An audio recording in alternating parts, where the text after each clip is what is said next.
December was the month the hype wore off, the thoughts got quiet, the energy dropped, sleep got messy, chemo days kept coming, work stress didn't take a holiday, and somehow I still lost 10 pounds, walked more than ever, and changed something bigger than my weight.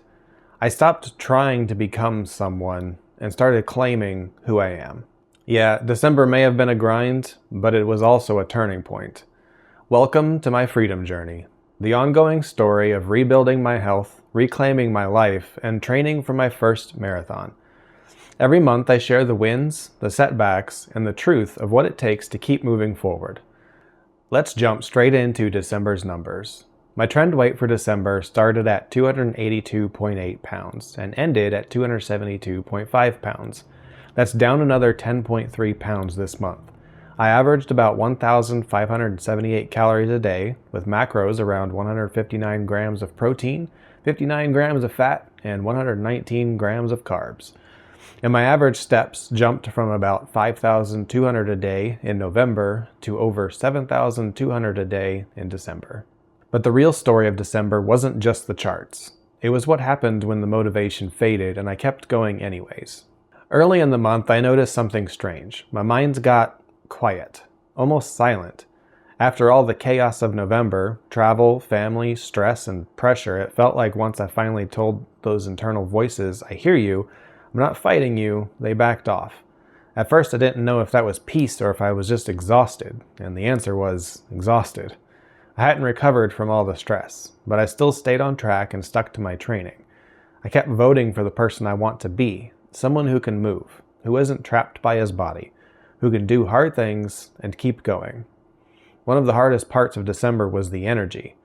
I've been in a calorie deficit for a long time now, and I can feel it. Brain fog, low drive, sleep issues, that ship stuck in the doldrums feeling. I'm certainly not quitting, but I am learning that sustainability matters. I don't want to just lose weight. I want to recover, adapt, and train safely. That means switching to maintenance calories will happen soon when the timing is right. But even with that lower energy, I was able to work on my garage, moving boxes, laying mats, installing lights.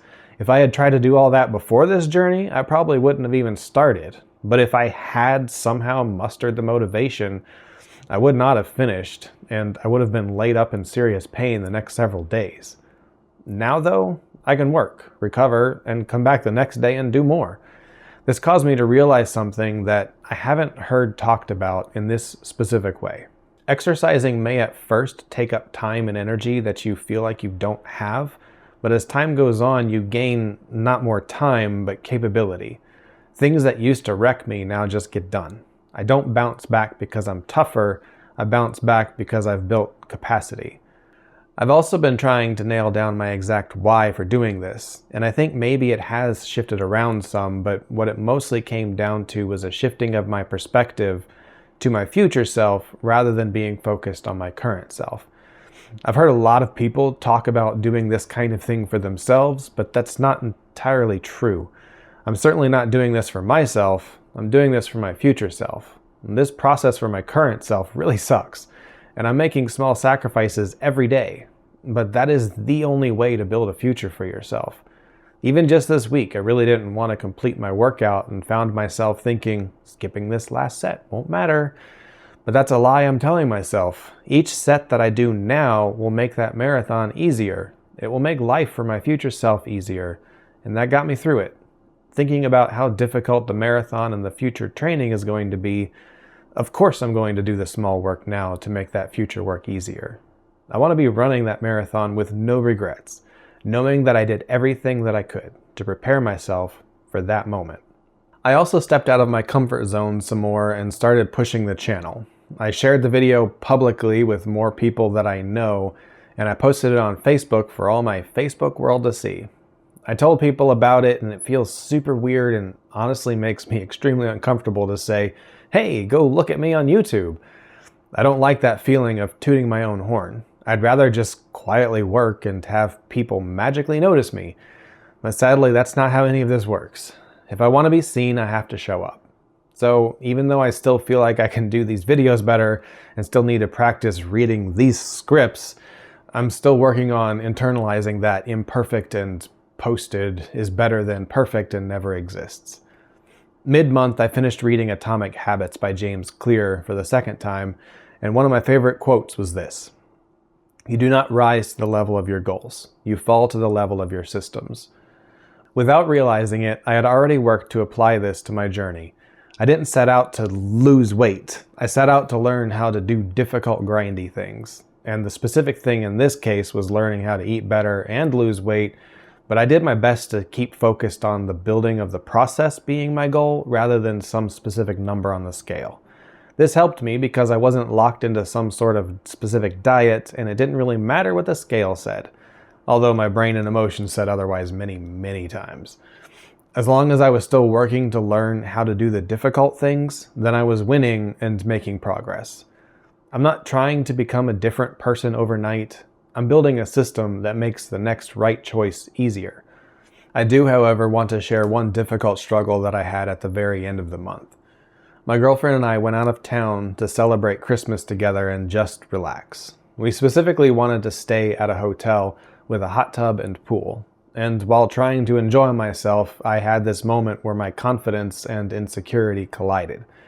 On one hand, I felt better than I ever have and had overflowing confidence in my own skin. On the other, my brain kept whispering, "They don't see the progress. They just see a fat guy. They don't see the 85 pounds lost. They just see who you used to be." I'm still learning how to work through that, because I'm pretty sure that carrying around before pictures and showing everyone I meet isn't a good solution either. Maybe a t-shirt though? Probably not. It's something that I'm going to have to do some work on though, because the next thing already sneaking up in my mind is the loose skin that I'm likely going to have. And it's going to be much better to continue working on my body image now rather than just trying to ignore it. I did try out something new that trip as well. I made a decision ahead of time I wasn't going to be strict the whole trip.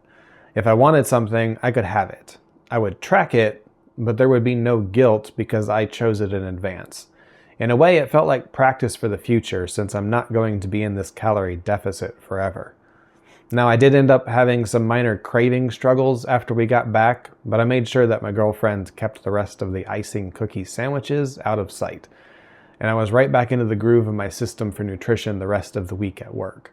And then came one of the biggest identity moments I've had so far. I finally found a name that fits. I'm not just trying to get healthy. I'm not just losing weight. I'm not even just training for a marathon. I'm training for the freedom to do anything that I want. I am the Iron Man. Well, not yet anyways. One day though, for real this time, I'm a freedom athlete. I didn't love labels like hybrid athlete or CrossFit. They didn't really carry meaning for me. Freedom athlete does. It says what I'm becoming, someone who trains for living life, not just the scale. Feels really weird to say out loud, and I feel like I'm an imposter, but why not? I'm already making decisions like an athlete anyways. Maybe not a full-time sponsored athlete, but they all started somewhere, and if I start thinking of myself as an athlete, then that will help make future decisions easier. When you think of yourself as something, then you are more likely to behave that way. And that's December. Down another 10 pounds, steps way up, motivation quieter, and identity louder.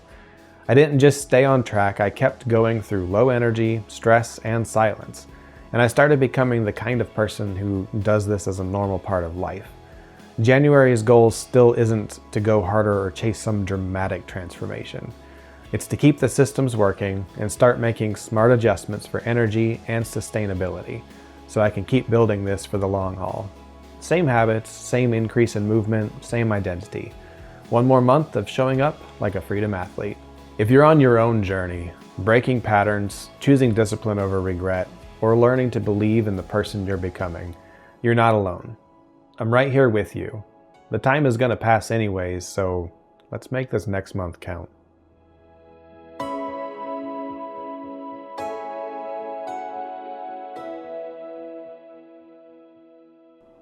And done, and done, and done, and done, and done, and done. My mouth is so dry.